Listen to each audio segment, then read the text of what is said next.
اعوذ باللہ من الشیطان الرجیم بسم اللہ الرحمن الرحیم الحمدللہ رب العالمین الصلاۃ والسلام علی سید الانبیاء والمرسلین وعلی اہل بیتہ الطیبین الطاہرین المعصومین اللہم صلی علی محمد وآل محمد۔ السلام علیکم یا غریب الغرباء، السلام علیکم یا معین الضعفاء، السلام علیکم ورحمۃ اللہ وبرکاتہ۔ ناظرین محترم، روضہ منورہ امام علی رضا علیہ السلام کی جانب سے ہفتہ وار پروگرام بزم شمس و شموس میں آپ کو ایک بار پھر خوش آمدید کہتے ہیں۔ شب شہادت امام جعفر صادق علیہ السلام ہے۔ تمام مومنین کو بالعموم اور اپنے وقت کے امام زمان اجل اللہ تعالی فرج و شریف کی خدمت میں بالخصوص تسلیت پیش کرتے ہیں۔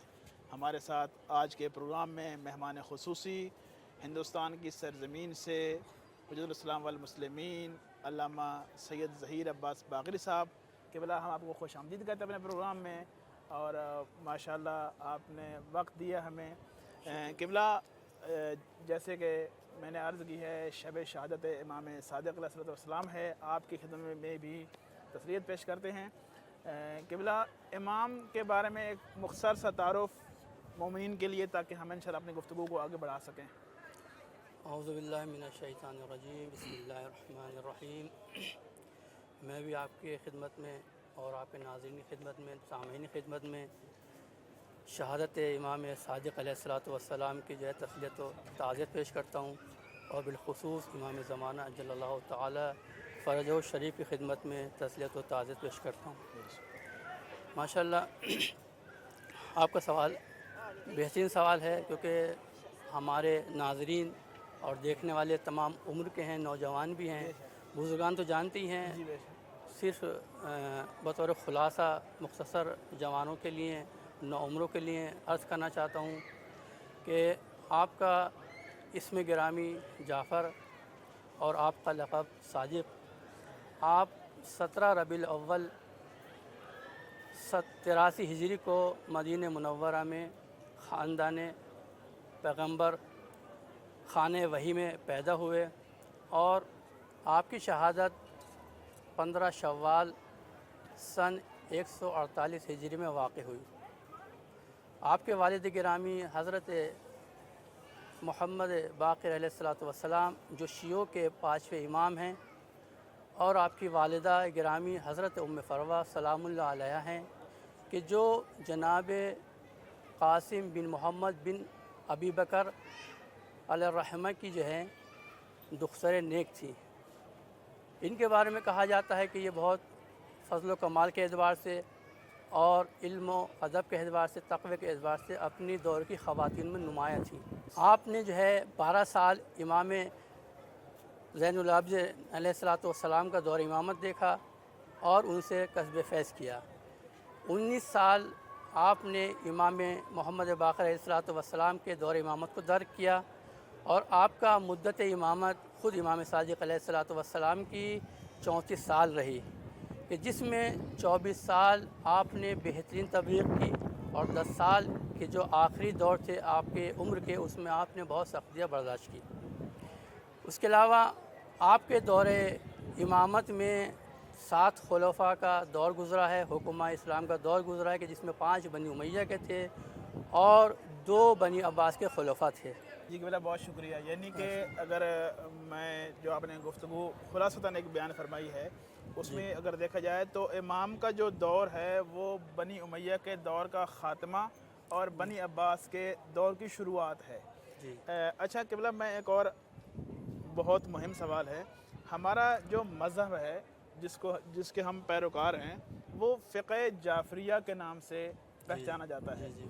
اور اگر میں یہ کہوں کہ ہمارا بیسک تو ہمارا مذہب جو ہے وہ خود رسول خدا سے ہے، رسول خدا کا جو مذہب ہے، دین ہے، وہ وہی مولا علی کا ہے، اور جو مولا علی کا ہے وہی ان کی اولاد کا ہے، تو وہی ان کے ماننے والوں کا ہے۔ اچھا، ہمارا جو مذہب ہے وہ محمدی نہیں کہا گیا، مذہب محمدی نہیں کہا گیا، دین محمد بالکل کہا گیا ہے، مذہب محمدی نہیں کہا گیا۔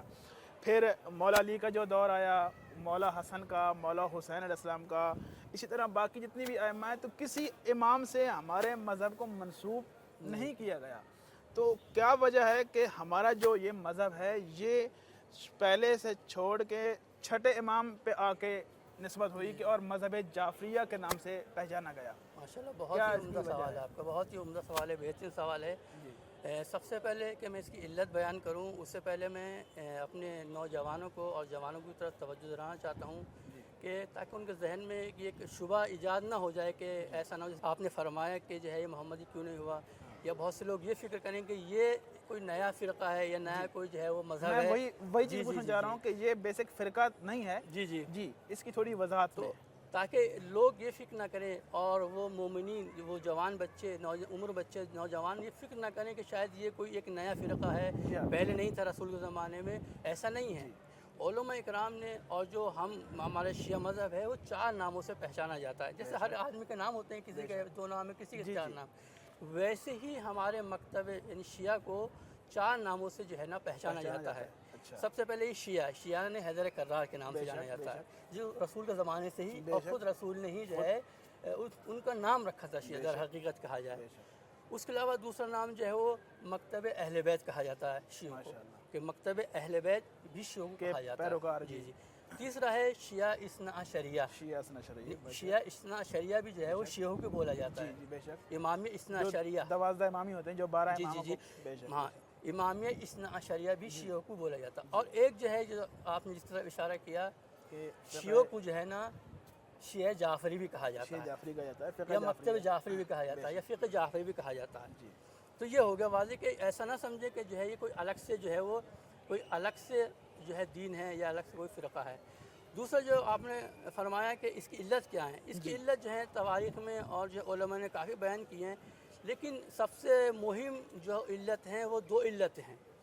سب سے پہلی علت یہ کہ جیسے آپ نے فرمایا کہ جو دور تھا امام صادق علیہ الصلوۃ والسلام کا، یہ دور بہت ہی اچھا دور تھا، جو دور کسی امام کو نہیں ملا اس سے پہلے اور نہ ہی اس کے بعد کسی امام کو ملا۔ جی جی جی، موقع فرصت اور جو مثلا جو ہے ان کو جو نصیب ہوئی کسی امام کو نہ اس سے پہلے ملی اور نہ اس کے بعد جو ہے ملی۔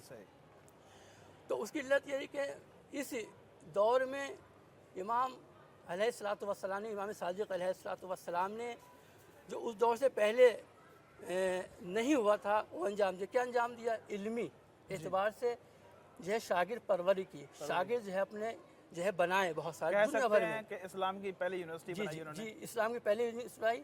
اس کی وجہ کیا رہی تھی کہ رسول کی شہادت کے بعد یا رحلت کے بعد جو فشار شیعوں پہ آنا شروع ہوا، یعنی امام علی سے لے کر اور امام حسین اور امام زین العابدین تک، امام باقر اسلام بھی، ہاں، اور تقریباً جو ہے وہ امام محمد باقر علیہ الصلوۃ والسلام کے آخری عمر کے 10 سال سے پہلے والا دور جو ہے تمام کا تمام فشار میں تھا، ظالموں کا ظلم، بنی امیہ کا ظلم تھا، دشمن کا پورا پریشر تھا، یہاں تک کہتا ہے کہ حق بیان نہیں کر سکتے، فقہ جو ہے مسائل بیان نہیں کر سکتے، حتیٰ یہ تھا کہ شیعہ جو ہے نا بہت سے مناطق میں، تو لہٰذا اس زمانے میں کہ جو فشار کا زمانہ تھا بنی امیہ کا، بہت شدید فشار تھا شیعوں پر، تو مخالفین کے دین مخالف کی فقہ پر عمل کرتے تھے، کہہ سکتے ہیں حکومتی دین اور جو ہے خلفاء کا دین تھا، اس پر جو ہے وہ ڈر کی وجہ سے، خوف کی وجہ سے جو ہے اس پر عمل کرتے تھے۔ لیکن یہ جب موقع فراہم ہوا کہ بنی امیہ اور بنی عباس آپس میں لڑے اقتدار کے لیے، حکومت کے لیے، تو موقع ملا،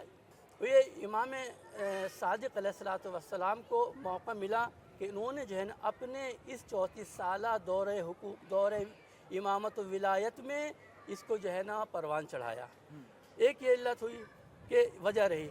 تو اس زمانے میں امام صادق علیہ الصلوۃ والسلام میں کہ جب یہ فشار کا زمانہ تھا اور بنی امیہ اور بنی عباس آپس میں جو اقتدار کے جنگیں لڑ رہے تھے، تو اس زمانے میں امام اور شیعان اہل بیت کی طرف، شیعان علی کی طرف کسی کی توجہ نہیں تھی، تو لہٰذا امام کو موقع ملا تو موقع غنیمت سمجھا، اور امام علیہ الصلوۃ والسلام نے، یعنی امام صادق علیہ الصلوۃ والسلام نے اپنی جو ہے نا وہ فقہ جعفریہ، فقہ شیعہ، فقہ محمدیہ اور کلام اور عقائد اہل بیت کو جو ہے نا کھلم کھلا واضح طور سے جو ہے بیان کیا، مومنین تک پہنچایا، اور وہ مومن تک پہنچا، اتنا پہنچا ہے کہ روایت میں ملتا ہے، تاریخ میں ملتا ہے کہ تقریباً 4 سے 6 ہزار شاگرد امام کے ایک جو ہے وہ وقت میں۔ آمادہ ہو گئے ایک وقت میں.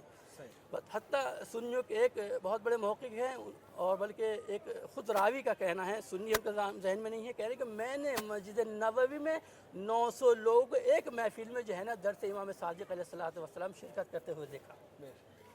کیا بات. تو یہ زمانہ ہوا کہ علت یہی کہ امام نے جو ہے نا فقہ جعفری اور وہ مکتب جعفری, وہ مکتب اہل بیت جو ابھی تک جو ہے وہ دشمنوں کے فشار کی وجہ سے واضح طور سے بیان نہیں ہوا تھا, وہ موقع ملا امام صادق علیہ الصلوۃ والسلام کو. انہوں نے اس 24 سالہ زندگی میں, یہ 24 سالہ کیوں, 34 سالہ امامت تھی, لیکن 24 سال بغیر کسی روک ٹوک کے جو ہے وہ امام صادق علیہ الصلوۃ والسلام نے شاگرد پروری کی اور اپنے علوم کو مکتب اہل بیت کو جو ہے نا وہ لوگوں کے سامنے اجاگر کیا. دوسری علت یہ کہ امام صادق علیہ السلام کے دور تک جو ہے وہ جو ہم جانتے ہیں 4 مذاہب جو اہل سنت کے معروف ہیں, حنفی, مالکی, شافعی, حنبلی, اس سے پہلے نہیں تھے. شاید آپ کو یہ جی معلوم ہوگا, لیکن جو ہے نوجوان کو نہیں معلوم. اس سے پہلے نام گزاری اور معین نہیں کیا گیا تھا کہ صرف اہل سنت کے جو ہے نا فقہ اعتبار سے فقط 4 مذاہب ہیں. حنفی خود تو وہ تو خود امام کے شاگرد میں, امام کے شاگردوں میں سے, تو اس سے پہلے نہیں تھا. اس دور سے پہلے جب علمی دور ہوا, حکومت بنی عباس جو ہے وہ مستحکم ہو گئی, تو بنی عباس کی حکومت نے کہا کہ یہ 4 جو فقہ ہیں, فقہ حنبلی, مالکی, حنفی اور شافعی, یہ معتبر ہے, اور اس کے علاوہ اگر کوئی فقہ ہے وہ قابل قبول نہیں ہے حکومت کو. تو لہٰذا اسی میں سے ایک فقہ جعفری بھی ہو گئی تھی, کیونکہ اس زمانے میں امام جعفر صادق علیہ الصلوۃ والسلام نے فقہ جعفری کو دوسرے مذاہب اور ادیان کے سامنے جو ہے نا وہ آشنا کرایا اور لوگوں کو بتایا اور پہچانوایا. تو لہٰذا حکومت نے یہ 5 فقہ جو مثلا میں نے جو ابھی عرض کیا ہے 4 فقہ اور فقہ جعفری کو جو ہے نا وہ رسمیت بخشی. ماشاء اللہ کہ بہت اچھا آپ نے استدلال فرمایا. اچھا, جیسے میرا پہلا سوال, میں اسی کو دوبارہ کنٹینیو کرتا ہوں اپنے سوال کو, کہ ہمارا جو مذہب ہے وہ فقہ جعفریہ کے نام سے پہچانا جاتا ہے, تو اس کی وجہ آپ نے بیان فرمائی. اچھا, اس میں آپ نے جو امام کے جو علمی مقالات آپ نے فرمایا کہ امام کے ہزاروں شاگرد اس وقت پرورش کی ہے امام نے, اور امام نے دنیا کے کونے کونے میں اپنے شاگردوں کو بھیجا تاکہ فقہ جعفریہ کو, فقہ محمدی کو, فقہ علوی کو یہ پہچانوایا جائے. چونکہ ظاہر ہے پیغمبر کے بعد من حدیث بھی ہو گیا تھا, اور خود اہل بیت میں اتنی سختیاں آئیں, جہاں پہ جناب سیدت فاطمہ زہرا کی شہادت, مولا امیر کی شہادت, پھر واقعہ کربلا, اس طرح تو امام کو یہ فرصت ملی اپنا یہ دین پھیلانے کے لیے. میرا سوال یہاں پہ یہ ہے آپ سے کہ امام کے وہ کون سے امام کے دور میں جو امام کی علمی خدمات آپ نے فرمایا تھا کہ امام نے بہت خدمات کی ہیں, تو وہ ان خدمات پہ تھوڑی سی روشنی ڈالی. دیکھیں, اگر لسٹ وار کہا جائے تو کافی سارے اقدامات امام جعفر صادق علیہ الصلوۃ والسلام نے اپنے دور حکومت 34 سال میں انجام دیے ہیں کہ جو بہت نمایاں ہیں, اور شیعت کو اسی ایام میں زندہ کیا گیا ہے. اور بلکہ کہوں تو اسلام اسی اسلام واقعی, اسلام محمدی انہی ایام میں جو ہے نا دوبارہ سے زندگی ملی ہے اس کو, اور زندہ ہوا ہے. امام صادق علیہ السلام نے جو مہم ترین اقدامات جو تھے, ان کے خدمات تھیں دین کے لیے, تقریباً جو ہے چند تھیں جو مہم ترین. اس کے علاوہ بہت ہیں لیکن وہ وقت میں گنجائش نہیں, چند کو جو ہے میں آپ کے سامنے جو ہے وہ عرض کرتا ہوں. سب سے پہلے اقدام جو تھا وہ شاگرد پروری کا, جیسے میں نے پہلے بھی عرض کیا کہ امام صادق علیہ الصلوۃ والسلام نے, روایت میں ہے کہ اور تاریخ ملتا ہے کہ 4000 شاگردوں کی پرورش کی ہے. حکومت اسلامی کے جو ہے نا دنیا بھر میں جہاں جہاں میں اسلامی حکومت تھی وہاں پر تک سے لے کر 4000 شاگردوں کی پرورش کی, اور وہ 4000 شاگرد جو ہے نا ایک علم میں نہیں تھے. بہت سے مثلا ہمارے جو ہے ناظرین اور بہت سے جو ہے جوان اور نوجوان سوچتے ہیں کہ شاید مثلا یہ مسئلہ و مسائل کو امام نے صرف بیان کیا ہوگا, بلکہ ایسا نہیں ہے. امام نے تمام کے تمام جو ہے علوم کو جو ہے نا وہ جو ہے علوم میں شاگرد کو پرورش کی, چاہے وہ علم فقہ ہو, علم کلام ہو, عقائد ہو. ایک تھا, ہاں, فقہ ان میں سے ایک تھا, اور کلام تھا. اس کے علاوہ سائنسی نجوم ہے, سائنسی ہے, علم کیمیائی ہے کہ جو ہے جابر بن حیان جو اس زمانے میں جو ہے وہ ان کی اختراعات میں سے اختراعاتی کاغذ, جو نہ جلنے والا کاغذ, جابر ابن حیان جو شاگرد تھے امام صادق علیہ الصلوۃ والسلام کے صحابی تھے, انہیں سب پہلی بار ایجاد کیا تھا. یعنی ان کی یونیورسٹی کا, امام صادق علیہ السلام کی یونیورسٹی کے ایک شاگرد جو جابر بن حیان تھے, انہوں نے جو ہے پہلی دفعہ ایسا کاغذ ایجاد کیا. اسلام کا پہلا سائنسدان کہہ سکتے ہیں. جی یہ پہلے کہہ سکتے ہیں، یہ کہہ سکتے ہیں کہ جو ہے وہ انہوں نے جو ہے ایسا کاغذ ایجاد کیا کہ آگ سے نہیں جلتا تھا. اچھا. جی ماشاء تو صرف فقہ میں نہیں تھا بلکہ تمام علوم، تفسیر، عقائد و فقہ، جتنے بھی علوم اس زمانے میں تھے دنیاوی اور دینی، سب میں جو ہے تقریباً 4000 شاگردوں کی پرورش کی. جو سب سے بڑا اقدام تھا کہ جو لوگ پیاسے تھے علم کو، ان کی تشنیگی کو جو ہے سیر کیا. ایک یہ. دوسرے کہ امام نے جو اقداماتوں میں سے ایک مہم اقدام کیا وہ یہ تھا کہ جو اس زمانے میں، کیونکہ زمانہ جو ہے وہ پر آشوب تھا، علمی اعتبار سے جو ہے رشد کر رہا تھا، ترقی کر رہا تھا، تو اس علم کی ترقی کی وجہ سے جو ہے نا فکریں بھی جو ہیں وہ لوگوں کی جو ہیں وہ بڑھ رہی تھی اور روشن ہو رہی تھی. لہٰذا ان فکروں کے جو ہے اور علمی ترقی کے ذریعے اور اس ماحول میں جو ہے نا فکر بھی جو ہے منحرف ہونے لگی تھی. نئے فرقے ایجاد ہونے لگے تھے. جبریہ ہے، تفویضیہ ہے، غالی ہے، جو ہمارے شو میں تھا اس زمانے میں، جس کی جو ہے مذمت کی امام صادق نے، ان کا مقابلہ کیا باقاعدہ، جبریہ سے مقابلہ کیا دلائل کے ذریعے سے. یہ ایک تھا. اس کے بعد جو ہے وہ خود جو مکتب اہل بیت کے لیے سازگار تھا اور جو اقدام کیا ان میں سے جو ہے یہ ہے کہ امام نے جہاں 4000 شاگردوں کی پرورش کی، خصوصی پرورش امام نے اپنے شیعوں کی کی. ان کو مناظرہ کلام میں، تفسیر میں، دیگر فنون میں مناظرے کا جو ہے بہت قوی اور مستحکم جو ہے مناظر بنایا. اور انہوں نے جو ہے خاص مبلغین تربیت دیے تاکہ جو ہے نا شیعہ کی فکر اور مکتب کو اور عقائد کو اور فقہ کو جو ہے دنیا بھر میں جو ہے دنیا اسلام میں پہنچا سکیں. سب سے پہلے جو تبلیغ کے لیے جو ہے وہ خاص طور سے مبلغین کی جو ہے وہ آمادہ کیا گیا اور ان کو آموزش دی گئی. وہ امام جعفر صادق علیہ السلام کے زمانے سے دی. امام صادق علیہ السلام نے اس کو ایجاد کیا. یہ اس کے علاوہ جو ایک اور جو مہم اقدام ہیں جو امام صادق علیہ السلام نے انجام دیا وہ یہ تھا کہ شیعوں کی جو نشانیاں تھیں، شیعوں کے جو شعائر تھے، اس کو جو ہے نا وہ زندہ کیا اور تاکید کی کہ اس کو باقی رکھے. جیسے مثلا خاک پہ سجدہ کرنا، خاک شفا، کوئی بھی خاک ہو، بالخصوص خاک شفا پر سجدہ کرنا. بسم اللہ کو بلند آواز سے پڑھنا نماز میں بسم اللہ کو جو ہے نا الحم سے پہلے اور شروع سے پہلے بلند آواز سے پڑھنا. اس کے علاوہ جو ہے کہ نام عزائے حسینی، عاشورہ کو زندہ رکھنا، یہ امام کے خواص میں تھا. لہٰذا آپ دیکھیں گے کہ جتنی روایتیں امام صادق علیہ السلام سے عزاداری کے سلسلے میں کسی امام سے نہیں ہیں. انہوں نے باقاعدہ جو ہے وہ ایک سہم اپنی جو ہے نا میراث میں سے نکالتے تھے عزاداری کے لیے. اسی طرح امام باقر علیہ السلام نے بھی ایک کام انجام. میں نے عرض کیا مقدمہ تھا ان کا، جو ان کی جو ہے علمی خدمات تھی امام صادق کی، اس کا مقدمہ فراہم کیا تھا امام محمد باقر علیہ السلام نے. انہوں نے بھی اپنے بیٹے امام صادق علیہ السلام کو وصیت کی کہ یہ ایک مقدار یہ پیسہ رکھیں اور یہ صرف خرچ کریں، مخصوص ہے عزاداری سید الشہداء کے لیے. اور اس کے علاوہ جو ایک امام صادق علیہ السلام کو جو مہم ترین اقدام تھا وہ اقدام یہ تھا کہ اپنے شیعوں کو مستحکم بنانا. عقیدت کے اعتبار سے، عقائد کے اعتبار سے انہوں نے اپنے شیعوں کو محکم بنایا. وہ کیسے مستحکم محکم بنایا؟ جیسے میں نے پہلے عرض کیا کہ شیعہ جو ہے وہ امام صادق علیہ السلام کے دور سے پہلے، جیسے کہ میں نے عرض کیا کہ جو ہے امام صادق علیہ السلام اور امام محمد باقر کے آخری ایام کے جو 10 سال تھے اس دور سے پہلے شیعوں پر بہت فشار تھا. جیسے ان کی جان و مال کا جو ہے خطرہ تھا، ویسے ہی علمی اعتبار سے اور وہ عقیدتی اعتبار سے بہت جو پیچھے ہو گئے تھے، کیونکہ واضح طور پر مستقیم طور پر اور براہ راست علوم جو ہے احکام، فرامین، عقائد اہل بیت ان تک نہیں پہنچ پا رہے تھے. ظاہر ہے حکومتی سختیاں تھیں، حکومت شیعوں کو ائمہ سے دور رکھا گیا تھا.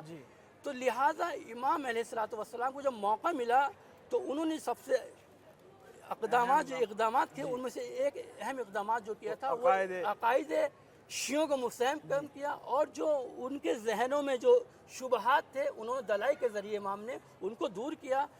اور یہی وجہ تھی کہ جب امام علیہ السلام نے اپنے شیعوں کے عقائد کو مستحکم کرنا شروع کیا تو دیکھا گیا، تاریخ میں ملتا ہے کہ دنیا اسلام سے یا تو خود شیعہ امام کی خدمت میں آتے تھے اور اپنا دین پیش کرتے تھے، آپ نے روایت سنی ہوگی کہ جی جی جی مطلب ایک امام کو اپنا سبق سناتے تھے کہ جی جی کہ ہاں مولا ہمارا عقیدہ جی، چیک کریں. کہ ہمارا عقیدہ ہے کہ اللہ ایک ہے، جی اس کے بعد رسول ہیں، اس کے بعد امام علی خلیفہ اول ہیں، بلا فصل جو ہے رسول کے جانشین ہیں. اس طرح کا جو ہے قیامت پہ معاد پر جو ہے ہمارا عقیدہ یہ ہے، ہماری نماز ایسے ہے، ہم وضو ایسے کرتے ہیں فلان. تمام کا تمام دین امام پہ عرضہ کرتے تھے، وہ امام کے سامنے پیش کرتے تھے. اگر اس میں کوئی خامی ہوتی تھی امام اس کی اصلاح فرماتے تھے، اور اگر صحیح ہوتا تھا تو اس کی جو ہے تائید فرماتے تھے. تو یہ 5 اقدامات جو مہم ترین اقدامات تھے جو امام نے جو ہے نا اپنے دور حکومت میں جو ہے نا وہ بالخصوص شیعوں کے لیے اور عمومی طور سے عالم اسلام کے لیے انجام دیے. انجام دیا. بہت شکریہ قبلہ، بہت پیاری گفتگو اور بہت مدلل. اچھا آپ نے ایک بیچ میں فرمایا کہ آپ نے امام نے اپنے شیعوں کے عقائد کی اصلاح کی. تو ظاہر ہے جب حکومتیں چینج ہوئیں، بنی امیہ سے بنی عباس میں حکومتیں آئیں، اور حکومت جب وہ اپنے پاؤں پہ کھڑی ہوئی تو انہوں نے ظاہر دیکھا ہوگا کہ امام صادق علیہ السلام کیا خدمات انجام دے رہے ہیں. تو بالآخر انہوں نے شیعوں کو بھی ایک قسم کا اگر میں کہوں کہ ریکی کی ہوگی، شیعوں کے پیچھے بھی گئے ہوں گے کہ یہ کون ایسے شیعہ ہیں جو امام کے پاس پڑھ رہے ہیں. تو امام نے اپنے شیعوں کی کیسے حفاظت کی اس دور میں؟ جی جی ہاں جی، بہت اچھا سوال ہے ماشاءاللہ سے. جیسے میں نے پہلے عرض کیا آپ کی خدمت میں اشارہ کیا تھا کہ امام جعفر صادق علیہ السلام مدت امامت 34 سال رہی ہے، کہ جس میں 24 سال بغیر کسی روک ٹوک کے امام کو جو ہے نا موقع ملا تبلیغ دین کا، شیعت کو جو ہے نا روشن کرنے کا تمام مذاہب کے سامنے سے میں. اور اسی زمانے میں شیعت جو ہے وہ دوسرے مذاہب کے دوسرے فرقوں کے سامنے جو ہے نا مشخص ہو گیا کہ یہی مسلمان ہیں اور یہ ایک اصل دین تو یہی ہے اور فقہ جعفریہ کو ماننے والے بھی کوئی ہیں. تو لہٰذا دنیا بھر کے سامنے جو مثلا پہلے جو ہے یہ کیا نام مخفی طور سے تھے، اس زمانے میں یہ کیا ہو گیا روشن طریقے سے ظاہر سب کے سامنے واضح ہو گیا کہ شیعہ یہ ہیں، شیعہ فقہ جعفری کو ماننے والے یہ. ایک یہ دوسری یہ کہ امام صادق علیہ السلام کی جو آخری زندگی جو 10 سال کا ہے، 34 تھی 24 کی 24 کے بعد جو آخری 10 سال تھے، اس میں جو ہے منصور دوانقی جو بہت ظالم تھا بنی عباس کا جو ہے بنی عباس کا خلیفہ یا حاکم، خلیفہ نہیں حاکم کہا جائے، تو اس نے اتنا فشار جو ہے امام صادق علیہ السلام پر لے کر آیا کہ ان کے کو محدود کرے. جیسے بنی امیہ نے جو ہے نا امام علی کو، امام حسن کو، امام جو ہے حسین کو، امام سجاد علیہ السلام کو جو ہے محدود کر رکھا تھا، ویسے ہی وہی روش وہی سیرت بنی امیہ کی بنی عباس نے منصور دوانقی کے زمانے میں اس کو جو ہے نا اپنایا. اور آخر کے 10 سالوں کا شیعوں پہ بھی بہت زیادہ فشار آیا، اور جو ہے کہ نام ہے امام صادق علیہ السلام کو بھی بہت زیادہ فشار ہے. کبھی یہاں سے جلا وطن کرتا، کبھی اس شہر، کبھی اس شہر، کبھی زندان میں. اس طرح پوری 10 سال اس میں رہے کشمکش میں. اس کے علاوہ شیعوں کو بھی شیعوں کیا کرتا تھا کہ جہاں بھی دیکھتا کہ شیعہ نے اہل بیت ہے، شیعہ جعفری ہے، ان کو قتل کرا دیتا. حتیٰ جو شیعوں کا چاہنے والا بھی ہوتا تھا اس کو بھی جو ہے قتل کر دیتا تھا. میں آپ کی بات بیچ میں قبلہ ٹوک رہا ہوں، مومنین کو اس پہ تھوڑا واضح کر دیں کہ یہ آئے بھی اسی نعرے کے ساتھ تھے کہ ہم اہل بیت کے خدمت گزار ہیں جی، اور وہ خاندان رسالت کا بدلہ لینے کے لیے آئے تھے. جی اس پہ تھوڑی وضاحت فرمائیے گا. جی جیسا آپ نے فرمایا کہ شعار ان کا، نعرہ ان کا یہ جو یہی تھا امام باقر علیہ السلام کو جو آخری 10 سال کے ایام تھے، اس سے پہلے والا ایام میں اور امام حسین علیہ السلام کی شہادت کے بعد سے کربلا کا واقعہ، تو جب سب کو معلوم ہوا کہ امام حسین علیہ السلام کو شہید کر دیا گیا اور پورے عالم اسلام میں معروف ہو گیا کہ نماز رسول کو بے دردگی کے ساتھ ان کے خانوادے کے ساتھ خاندان کے ساتھ 3 روز شب کے بھوکے پیاسے کو جو ہے بچوں کے ساتھ شہید کر دیا گیا. تو اس کے بعد مختلف انقلاب ہوئے اسی زمانے سے. تو اس زمانے کے بعد مختلف جو ہے وہ کیا نام ہے انقلاب ہوئے اور بنی امیہ کے خلاف قیام کیا. جیسے قیام مختار میں سے ایک ہے، ان میں سے قیام زید ابن کے نام ہے علی ابن حسین، یحییٰ ابن زید، مسلم خراسانی. یہ کیا نام ہے بہت سارے انقلاب وجود میں آئے جس کی وجہ سے جو ہے نا وہ بنی امیہ کی جو حکومت گرنے لگی، وہ بکھری. ادھر سے جو ہے بنی عباس آئے کہ جو ہم حامی علوی ہیں، علیوں کے حامی ہیں اور ان کے ہمدرد ہیں، لہٰذا ہم چاہتے ہیں کہ حق جو حکومت کا ہے، ولایت کا ہے اسلام پر، وہ کس کا ہے؟ علیوین کا ہے. تو لہٰذا ہم ان کی کمک کریں گے. ہم ان کے جو ہے نا پسر امو ہیں، ابن ام ہیں، تو لہٰذا ہم آئیں گے اور ان کی کمک کریں گے.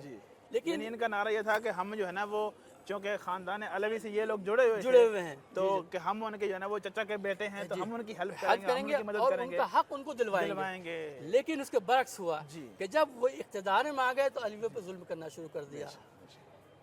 جی تو یہ ہوا ایک دوسرا وہ آپ کا سوال ہے مادر سے بیچ میں آ گئی. بیچ میں. تو اس کے لیے میں عرض کروں کہ جو امام نے اس 10 سالہ آخر میں جو اقدام کیا اور جو حفاظت کے لیے اپنے شیعوں کی جو ہے وہ جو سب سے مہم جو اقدام کیا وہ تقیہ کا تھا. امام علیہ الصلوۃ والسلام نے، امام صادق علیہ الصلوۃ والسلام نے اپنی شیعوں کی حفاظت کے لیے تقیہ کو جو ہے جزء ایمان جزء دین قرار دیا. مادر سے قبلہ تھوڑے تقیہ کے بارے میں وضاحت فرمائیے گا. جی دیکھیں، تقیہ وہ چیز ہے کہ اگر آپ کو کسی کو مومن کو کہیں پر بھی دنیا میں نہ اس زمانے میں، اس زمانے میں بھی جی کہ اگر فقہی اعتبار سے تمام کے تمام مراجع اس بات پر جو ہے متفق ہیں کہ اگر اس زمانے میں بھی اگر کوئی مومن کسی مومن کو جان کا خطرہ ہے یا ایمان کا خطرہ ہے تو اپنے ایمان کو چھپا کر مخالف کا ایمان جو ہے ظاہر کر سکتا ہے. مثال کے اس طور کی پر وجہ بھی یہی ہے، مومن کو میں عرض کرنا چاہوں کہ چونکہ مومن کا جو خون ہے وہ بہت قیمتی ہے. جی بالکل. اسلام میں مومن کے خون کی بہت عزت ہے. تو اس خون کو بچانے کے لیے چونکہ خود فرماتے ہیں کہ جس نے ایک انسان کی جان بچائی گویا اس نے عالم انسانیت کی جان بچائی، تو وہ انسان سے مراد وہی مومن خدا کا بندہ.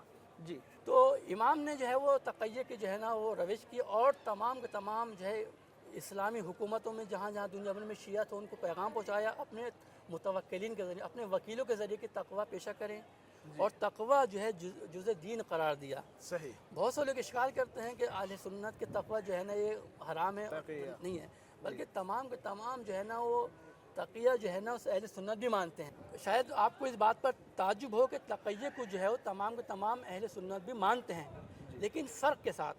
ہمارا جو ہے علماء اور امام صادق علیہ السلام اور امام باقر علیہ السلام اور ان کے بعد جو امام تھے امام زمانہ تک، ان کی جو روش تقیہ کی یہ تھا کہ ہر مخالف کے سامنے چاہے وہ کافر ہو یا غیر کافر ہو، کسی مذہب کا ہو، اگر وہ آپ کی جان کو خطرہ ہے، آپ کے ایمان کو خطرہ ہے تو آپ تقیہ اختیار کر سکتے ہیں. لیکن اہل سنت میں کیا ہے تقیہ؟ اہل سنت میں تقیہ کہ اگر مخالف کافر مشرکین ہیں تو آپ وہاں پر تقیہ کر سکتے ہیں، لیکن اگر مسلمان ہے تو وہاں پہ تقیہ نہیں کر سکتے. اچھا یہ فرق ہے. ان کا فرق یہ ہے. جی اہل سنت میں یہ ہے کہ اگر مقابل آپ کے اگر کوئی غیر دین ہے، مثلا کافر ہے، مشرک ہے، تو اس کے سامنے اگر آپ کو ڈر ہے، اس کو خطرہ ہے کہ وہ آپ کی جان لے لے گا تو آپ جو ہے نا اپنے جو ہے نا ایمان کو مخفی رکھ سکتے ہیں، مخفی رکھ سکتے ہیں اور جو ہے اور اپنے دین کو اور اپنے ایمان کو بچا سکتے ہیں. قبلہ بہت اچھی گفتگو ماشاءاللہ ہماری چل رہی ہے.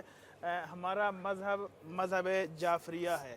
یہ میرے جو ہے نا جو سب سوال ہیں وہ اسی کے ارد گرد گھوم رہے ہیں. جی تو قبلہ ہمارا پروگرام بہت مختصر ہوتا ہے، جو کہ وقت ظاہر ہے مختصر ہوتا ہے، تو میں آخری سوال بھی یہ کہہ سکیں، پیغام کہہ سکیں، جو بھی آپ اس کو مناسب سمجھیں، امام صادق علیہ السلام کا اپنے شیعوں کے لیے کوئی پیغام.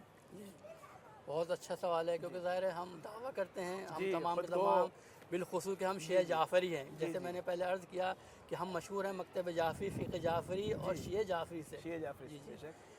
دیکھیں امام نے خود صراحتاً ایک حدیث بیان فرمائی ہے، انما شیعۃ جعفر من عفا بطنہ وفرجہ واشتد جہادہ وخالف خالقہ وعمل لخالقہ وراج ثوابہ وخاف عقابہ فذلک رأیت فاولئک شیعۃ جعفر.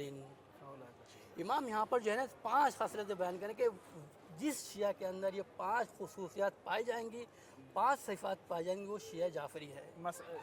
بلکہ اگر یہ کہیں کہ امام نے فرمایا کہ جس شخص میں یہ 5 صفتیں پائی جائیں وہ ہمارا شیعہ ہے.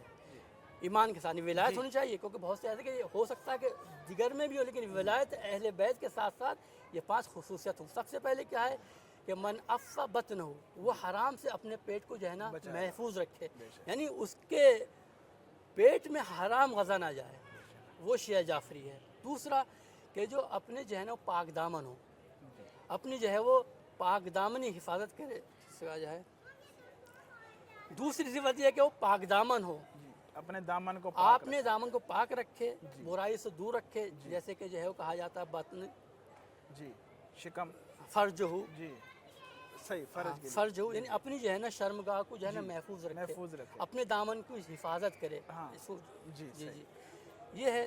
اس کے علاوہ کریں کہ ہمیشہ جد و جہد میں رہے، تلاش کوشش میں، کرتے رہے، کوشش تلاش میں کرتا رہے. ہم دینی امور میں، ہم دنیاوی امور میں، دنیاوی کیونکہ امور یہاں میں. عموم ہے. جی یہ نہیں کہ امام نے فرمایا کہ صرف دینی امور میں جو مجتہد ہو یا تلاش کرے یا جد و جہد کرے. نہیں، ہم دینی امور میں، ہم دنیاوی امور میں اپنی روزمرہ کی زندگی کے لیے جو جد و جہد کرتا رہے. ایسے نہیں کہ ہاتھ پہ ہاتھ رکھ کے بیٹھا ہوا ہے اور انتظار کرے. نہیں، جد و جہد کرے تمام امور دنیاوی میں بھی اور دینی میں بھی.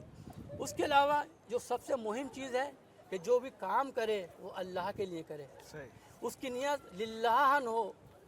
شیعہ جعفری وہ ہے کہ جس کی جو ہے وہ عمل جو بھی ہو وہ اللہ کے لیے کرے، اور جو امید رکھے عمل کے بعد وہ اللہ سے ثواب کی رکھے. اگر اس نے کوئی خطا کی ہے تو اس کی جو ہے نا وہ ڈرے عقاب خدا سے، عذاب خدا سے ڈرے.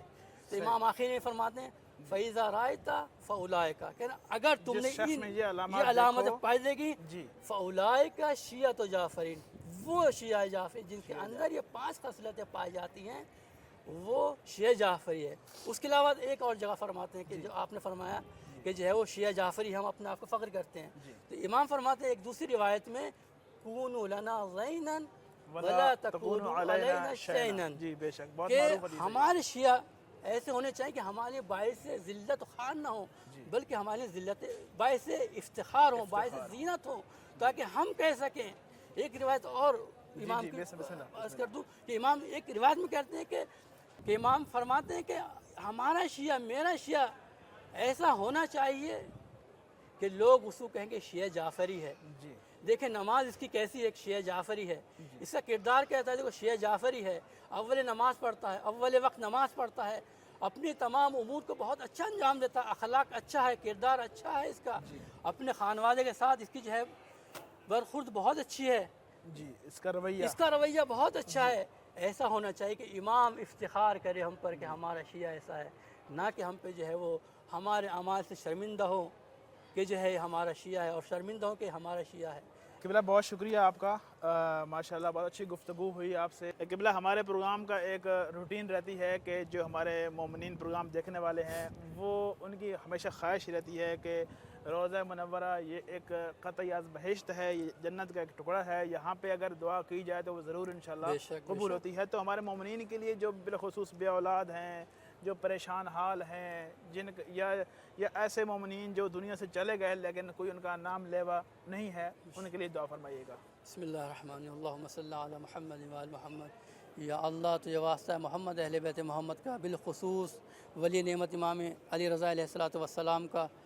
پروردگاران وہ مومنین جو دنیا میں کہیں بھی ہیں، جس خطے میں بھی رہنے والی زبان کے بولنے والے بھی ہیں، کہیں بھی ہوں، پروردگار عالم تمام مومنین کی مشکلات کو حل فرما، مریضوں کو شفا یاب فرما. پروردگار جو ہمارے ناظرین ہمیں دیکھ رہے ہیں اس ٹائم، پروردگاران ان کی جو مشکلات ہیں، پریشانیاں تو بہتر جانتا ہے ان کے دلوں کے راز کو. پروردگارانہ امام صادق علیہ السلام کے واسطے سے، امام علی رضا علیہ السلام کے صدقے میں ان کی تمام مشکلات کو دور فرما. پروردگار عالم جو مومنین و مومنات بے اولاد ہے ان کی جھولیوں کو جو ہے وہ اولاد سے جو ہے وہ پر فرما. پروردگار عالم وہ مومنین کے جو بے روزگار ہو گئے کسی وجہ سے، جو روزگار نہیں ہے، معیشتی اعتبار سے تنگ ہے، پروردگار عالم کو روزگار عالیہ عطا فرما. اور جن کو تو نے پروردگار عالم روزگار عنایت فرما، ان کے کسب حلال اور ان کے کاروبار میں دن دگنی اور رات چوگنی ترقی عطا فرما. پروردگار عالم وہ مریض کے جو لا علاج ہیں، جن کا کوئی علاج نہیں ہے، ڈاکٹروں نے لا علاج کر دیا، پروردگار عالم تو یہ واسطہ ہے امام رضا علیہ السلام کا، امام صادق علیہ السلام کا، ان تمام مریضوں کو شفاء کاملہ و عاجلہ عطا فرما. اور جو مشکلات میں ہیں مومنین، پروردگار تو بہتر جانتا ہے، ان سب کی مشکلات کو برطرف فرما. پروردگار آخر میں تجھ سے ہماری یہی دعا ہے کہ ہمارے امام کے ظہور میں تعجیل فرما، ان کا ظہور ہمارے لیے باعث عافیت قرار دے اور ہم کو ان کے اعوان و انصار میں قرار دے. تقبل منا انک انت السمیع الدعاء. اللہم صلی علی محمد و آل محمد وعجل فرجهم. تو ناظرین آپ دیکھ رہے تھے ہمارا پروگرام بزم شمس و شموس، اور آپ نے آقا کی گفتگو سنی جس میں امام نے اپنے شیعوں کے لیے کیا پیغام دیے. بے شک ہمیں ایسا ہونا چاہیے کہ روز محشر ہمارا امام خود ہمیں بلائے اور وہ کہے کہ ہاں یہ میرا شیعہ ہے. اور خداوند کریم سے دعا ہے کہ خداوند کریم ہمیں صحیح معنوں میں شیعان اہل بیت بننے کی توفیق عطا فرمائے اور ہمیں ایسا مسلمان بنائے کہ ہمیں دین اسلام ہم پر مفتخر ہو، دین اسلام ہم پر فخر کرے۔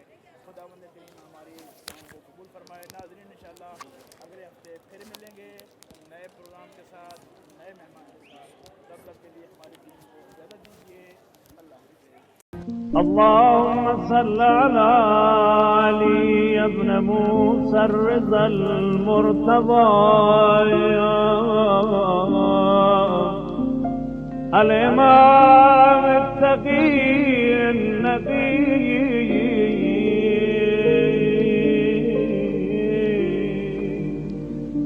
وحجتك على من فوق الأرض ومن تحت الثرايا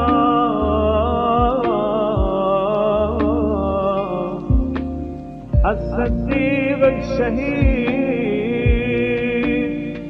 صلاة كثيرة تامة ذاكية متواصلة متواترة مترادفة